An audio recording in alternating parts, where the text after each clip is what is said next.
So new here tonight, new documents have been released in the investigation into the Sonya Massey shooting in Sangamon County. Deputy Sean Grayson shot and killed Massey in her home last month. He was responding to a 911 call at the time about a possible intruder.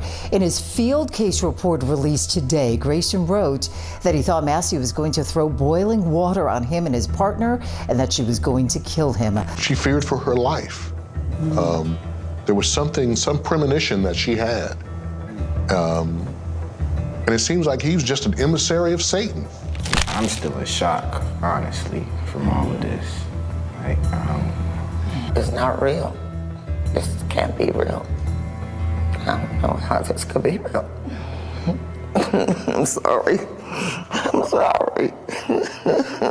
The tragic and heartbreaking case of Sonya Massey has taken another shocking turn. And now Deputy Sean Grayson, the officer who shot Sonya, is out here saying he fired his weapon because he believed Sonya was threatening his life. And get this, according to Grayson, when Sonya said, "I rebuke you in the name of Jesus," he interpreted it as a direct threat. However, Sonya's father is raising serious questions about the police's actions. He points out that the authorities were aware of Sonya's mental health issues, but still chose to use aggressive tactics. But that's not all. The situation is also muddled by viral reports suggesting a deeper, more personal connection between Sonya and Deputy Grayson.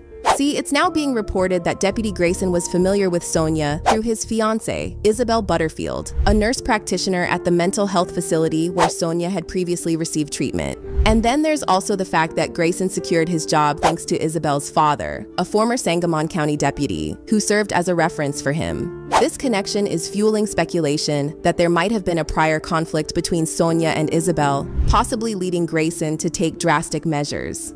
Now the big question is whether Grayson's claim that Sonya threatened him will hold up.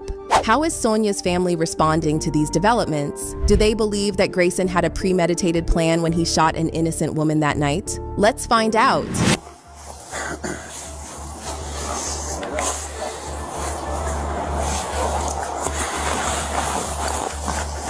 Who's got tape? I think I got a roll. I got something coming up.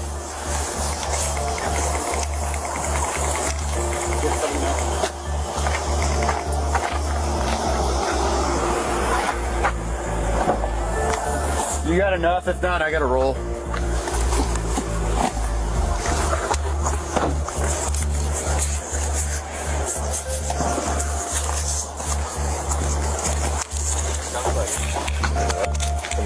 I'm running across the front here. Where do you want it? Just around the house. On July 6th, a tragic incident unfolded in Springfield, Illinois, when 36-year-old Sonya Massey, a black woman, was shot by a sheriff's deputy in her own home. Sonya had called the police, fearing there was an intruder. After inspecting her backyard and the surrounding area, at least 2 officers entered her home. Inside, one of them asked her to turn off her stove. Some sources claim that Sonya picked up a pot of boiling water, and Officer Sean Grayson, fearing she would throw it at him, shot her. However, there's more to the story.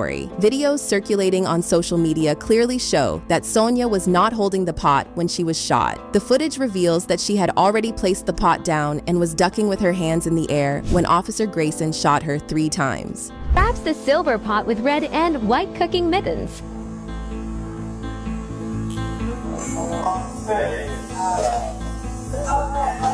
The pot. Her hands are in the air. But here's the thing, whether Sonya was holding the pot or not doesn't really change the fact that the officer's reaction was completely unjustified. There was absolutely no reason for Officer Grayson to respond the way he did. It's evident that Sonya Massey posed no real threat to Sean Grayson. Even if he felt threatened, why did he immediately threaten to shoot her in the face and reach for his gun instead of his taser? Neither response would have been justified anyway, considering Sonya instantly apologized and ducked when his tone became aggressive. Since the incident, a grand jury has indicted Sean Grayson on 3 counts of first-degree murder, along with 2 other charges. He is currently being held in jail without bail and is set to make his first court appearance on August 1st for his arraignment. However, it's important not to let the swift charges against Grayson distract from the fact that the police reportedly attempted to cover up the incident, providing multiple contradictory accounts before the body cam footage was released. And that's just the beginning. There are also reports suggesting that Sean Grayson's girlfriend may have had some sort of altercation with Sonya Massey in the past. This has led to speculation that Sonya may have been set up.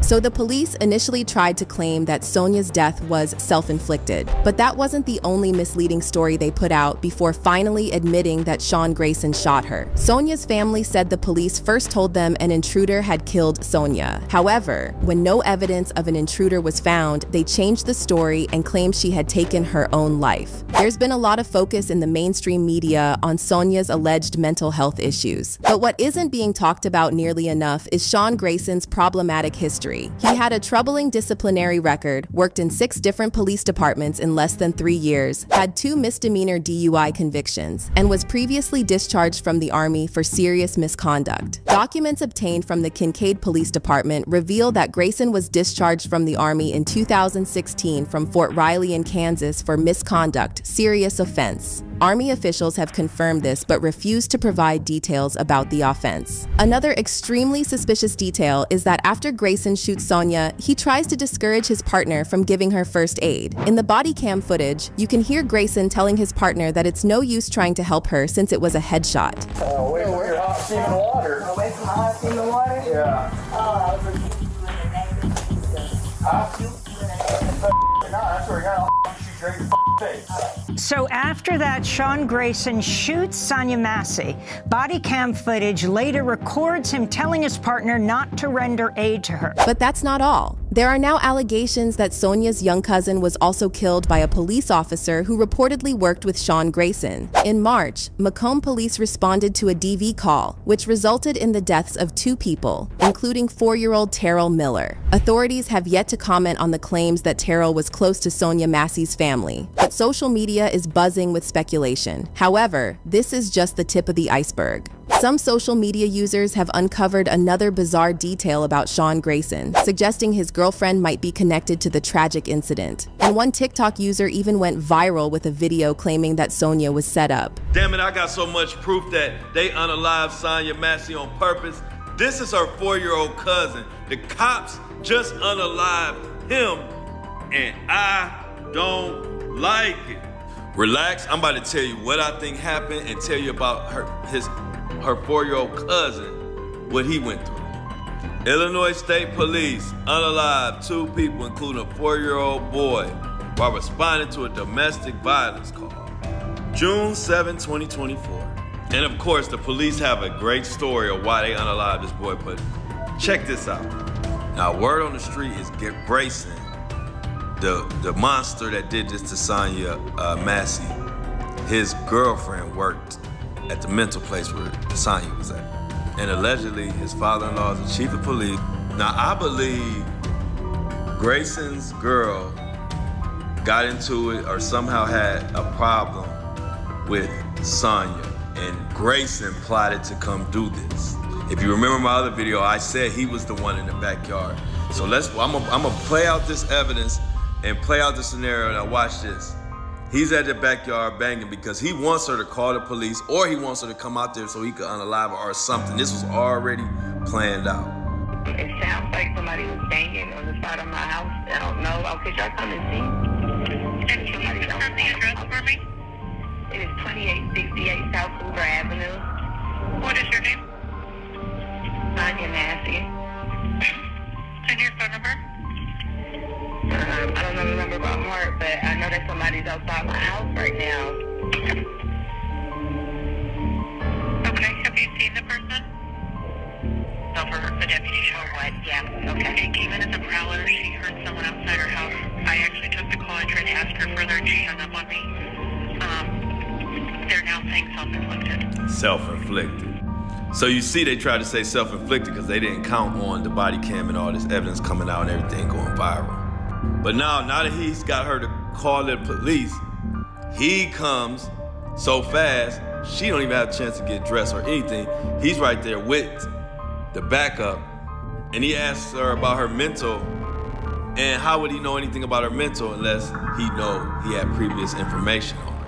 The body camera video reveals the events leading up to the horrific scene. What took you so long to answer the door? Oh, I was trying to put on some phone, sir. I'm sorry. You're all right mentally? Yes. Sure? Some medicine and stuff. All right.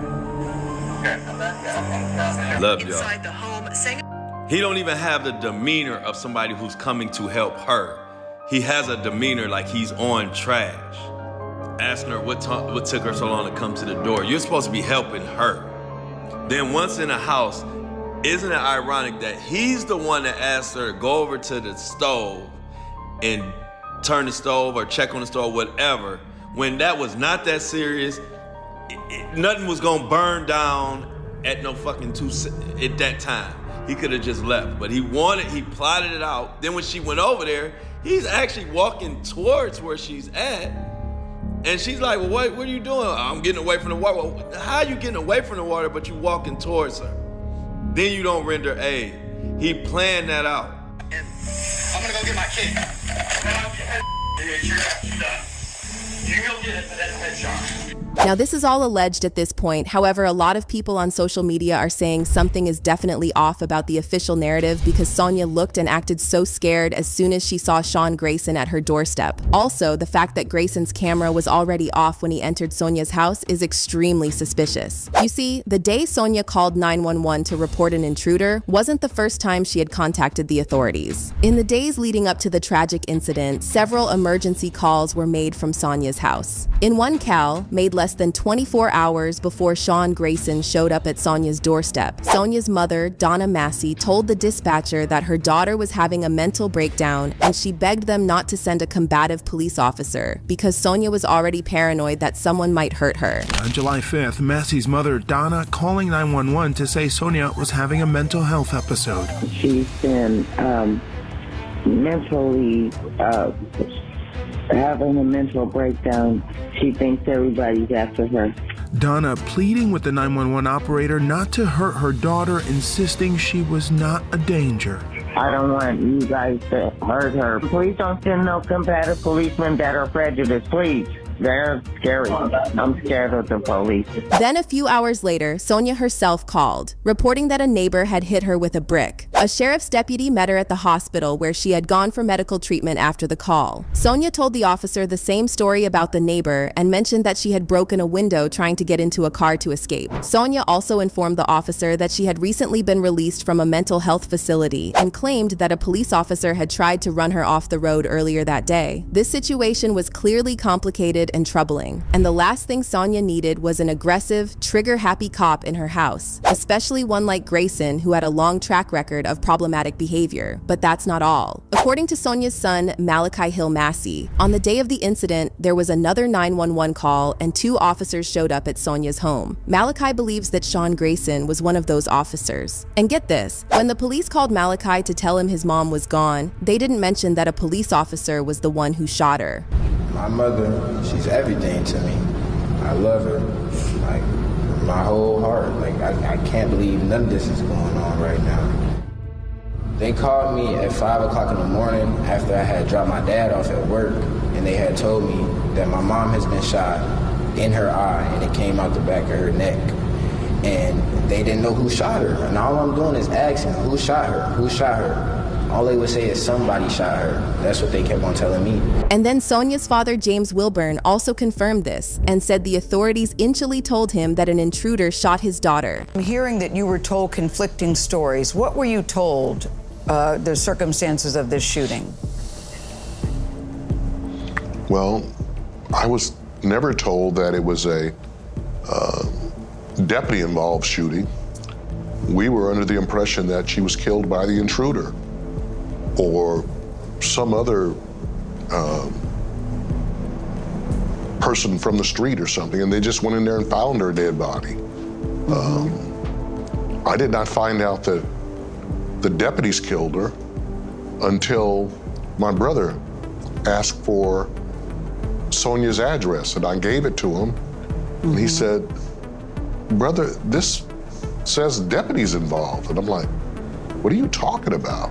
But just when you thought this case couldn't get any fishier, word on the street is that Sean Grayson may have actually known Sonya personally and went to her house with the intention of punishing her. So there are reports circulating online that Sean Grayson's fiancée, Isabel Butterfield, who apparently works as a nurse practitioner, had some type of an altercation with Sonya at the mental health treatment center Sonya used to go to. Apparently, Sonya still had her hospital bracelet on the night Sean Grayson showed up at her house and took her life. So there's now growing speculation that shortly before the incident, Sonya was treated at the same health center where Isabel Butterfield works.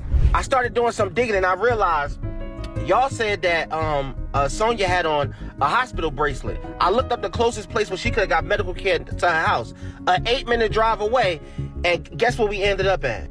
Capital Community Health Center. And guess who worked there? Isabel Butterfield. Now the reason this got me thinking is because I remember when this cop first walked up to the door, he said, "Doing all right mentally?" "Yes." "Sure?" "My medicine and stuff." "All right." Why would he ask her that just out the clear blue? And another thing that's kind of getting me up here in the mind, and this is just me now, this is nowhere else in TikTok, but I just want y'all to listen and hear me out.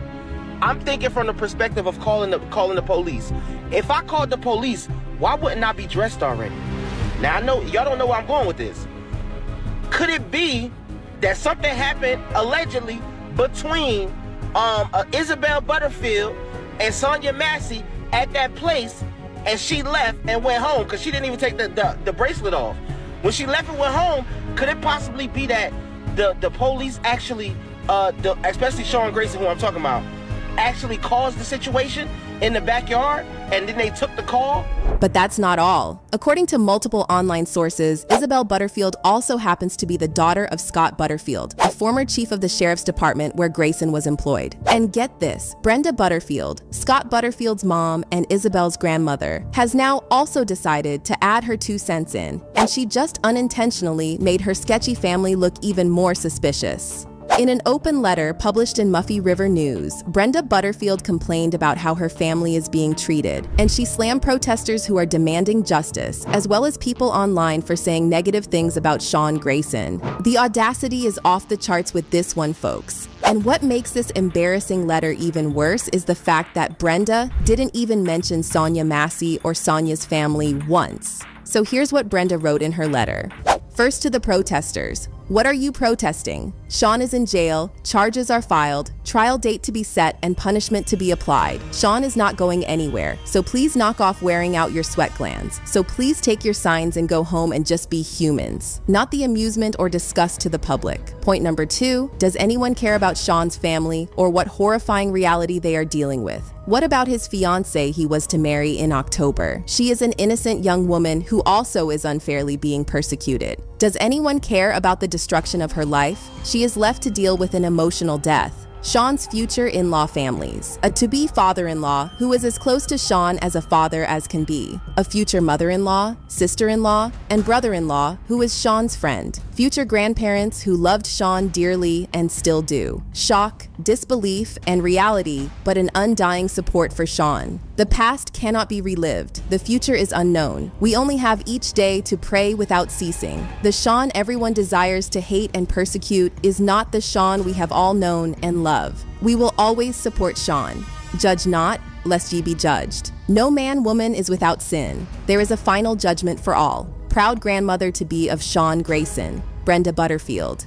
Honestly, what do you even say at this point? The fact this woman had the nerve to write this woe is me letter whining about her murdered grandson-in-law without even acknowledging the black woman whose life was brutally taken. I mean, it's hard to believe people like this actually exist. But just when you thought you heard it all, Sean Grayson himself decided to speak out, and get this, he's now claiming that he shot Sonya because she said something that made him believe she was threatening his life. So according to the field report released on Monday, August 5th, Sean Grayson claimed that when Sonya said, "I rebuke you in the name of Jesus," he believed this was a threat to his life. Sean Grayson wrote, "Sonya turned to face me holding the pot. I did not know the type of liquid that was boiling. I advised Sonya to put the boiling liquid down. Sonya stated she was going to rebuke me in the name of Jesus. She stated this twice. I interpreted this to mean she was going to kill me."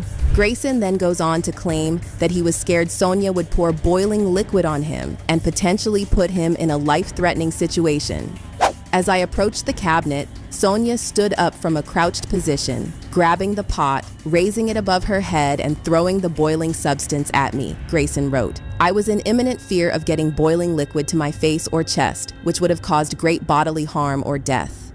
But come on now, we all saw the body cam footage, and it clearly shows Sonya had already placed the pot down and raised her arms in the air when Sean Grayson decided to shoot her 3 times in the face. It's clear as day from that footage that Sonya posed no threat to Grayson or other officers. In fact, you can see that Grayson made a couple of steps forward after telling Sonya to put the pot down. So if he was so scared she was going to pour boiling liquid on him, why did he move towards her instead of backing away?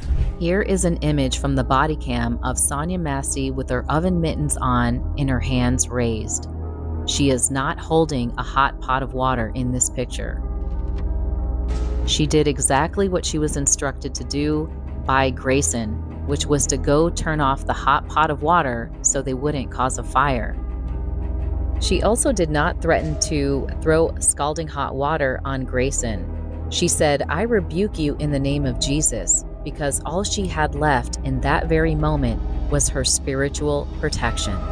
Now, as for Grayson claiming that he thought, "I rebuke you in the name of Jesus," was an actual threat to his life, I mean, does he really think that will hold up in court? Not only wasn't the statement a threat, but Sonya wasn't making any aggressive movements and was standing 20 feet away from him with a barrier between them. Again, the body cam footage is public, and we all saw that Sonya apologized, placed the pot down, and then ducked in fear when he grabbed his gun. But then Grayson closed the gap between them, and his words and actions after he shot her showed a complete lack of regard for her and her life, not to mention an immediate attempt at a cover-up. As you can imagine, Sean Grayson's sorry excuse has enraged people even more, and Sonya's family is saying enough is enough. Meanwhile, Sonya's father, James Wilburn, responded to the speculation surrounding Sonya's words, "I rebuke you in the name of Jesus." And he said that this wasn't a threat. It was more like a premonition Sonya had in the presence of something evil. It's almost as if she knew something bad was going to happen. Clearly there was no gun. She had said to the officer, "I rebuke you in the name of Jesus," which seemed to set him off. What do you think she meant? What does that mean? What was going on that you think that she would say those words to him? I think that she feared for her life. There was some premonition that she had. And it seems like he was just an emissary of Satan. And that's what caused him to do what he did. It's just unexplainable. People on social media are now saying Sean Grayson should never see the light of day again. However, that's not enough, and folks are demanding that Grayson's fiancé, in-laws, and everyone who allegedly enabled him be investigated and brought to justice. Someone said, "The FBI needs to get involved. Their local police should not be investigating this. There's too much conflict of interest." Another person commented, pointing a gun for no reason at a woman holding a pot. He could have left the home and called an ambulance to come because she could have been suffering another mental breakdown. Once she brought up Jesus, you can tell that she was afraid of him, and I would have removed myself from the home so she would calm down. He was far away enough that he was safe from the pot of boiling water. He could have radioed for an ambulance at that point and told them of the situation. Could have asked, "Would you like me to leave?" And if she said yes, I would have had an ambulance come for her. Unnecessary death of a woman who needed help. And then someone else added, "Fiancé and fiancé's father need to be investigated." And the grandmother, disgusting. Clearly, this kind of character and moral depravity does not happen in a vacuum. But we want to hear your thoughts on this tragic situation. Do you think it's possible that Sonya was set up and that Sean Grayson's fiancé and family were involved? And how do you feel about Grayson claiming he felt Sonya was threatening him by saying, "I rebuke you in the name of Jesus"? Leave your thoughts in the comment section below, and we'll keep you updated on this case as it develops.